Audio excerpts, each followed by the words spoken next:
முதல் முறையாக அமைச்சரவை பிரதிநிதித்துவம் பெற்ற காரைக்குடி. வரலாறு படைத்த அமைச்சர் பிரபு. சிவகங்கை மாவட்டத்தின் முக்கிய சட்டமன்ற தொகுதிகளில் ஒன்றான காரைக்குடி தொகுதி சுதந்திரம் பெற்ற பிறகு முதல் முறையாக அமைச்சர் பதவியை பெற்றுள்ளதால் வரலாற்று சாதனையை பதிவு செய்துள்ளது.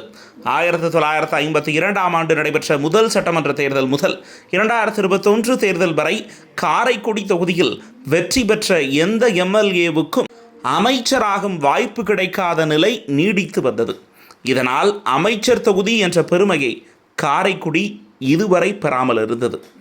இந்த நிலையில் 2026 சட்டமன்ற தேர்தலில் தமிழக வெற்றி கழகத்தின் சார்பில் வெற்றி பெற்ற டி.கே. பிரபு அமைச்சரவையில் இடம் பிடித்ததன் மூலம் 74 ஆண்டுகளாக நீடித்த அந்த வரலாறு முடிவுக்கு வந்துள்ளது.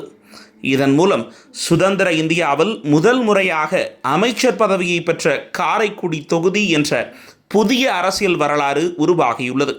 டி.கே. பிரபுவின் அமைச்சரவை நியமனம் காரைக்குடி மக்களிடையே மகிழ்ச்சியை ஏற்படுத்தியுள்ளது.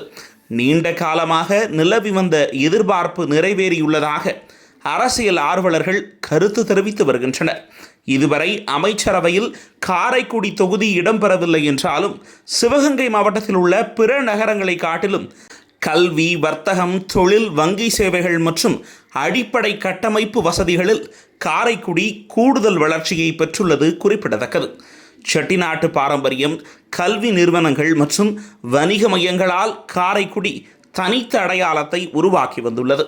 காரைக்குடி தொகுதியில் வெற்றி பெற்ற எம்எல்ஏக்கள் 1952 சொக்கலிங்கம் செட்டியார் காங்கிரஸ், 1957 எம்.ஏ. முத்தையா செட்டியார் காங்கிரஸ், 1962 சா. கணேசன் சுதந்திரா கட்சி, 1967 எஸ். மையப்பன் சுதந்திரா கட்சி, 1971 சி.டி. சிதம்பரம் திமுக, 1977 பி. கலியப்பன் அதிமுக, 1980 சி.டி. சிதம்பரம் திமுக, 1984 எஸ்.பி. துரைராசு அதிமுக, 1989 ஆர்.எம். நாராயணன் திமுக, 1991 எம். கற்பகம் அதிமுக, 1996 N. Sundaram Tamil Maanila Congress, 2001 H. Raja பாஜக, 2006 N. Sudhandhiram Congress, 2011 C T. Palanisamy அதிமுக, 2016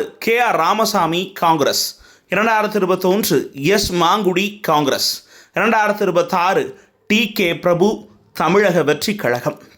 பல அரசியல் தலைவர்களை தேர்ந்தெடுத்த காரைக்குடி தொகுதிக்கு அமைச்சரவை பிரதிநிதித்துவம் இல்லாத குறை தற்போது நீங்கியுள்ளதாக பொதுமக்கள் மற்றும் அரசியல் வட்டாரங்கள் கருத்து தெரிவித்து வருகின்றனர்.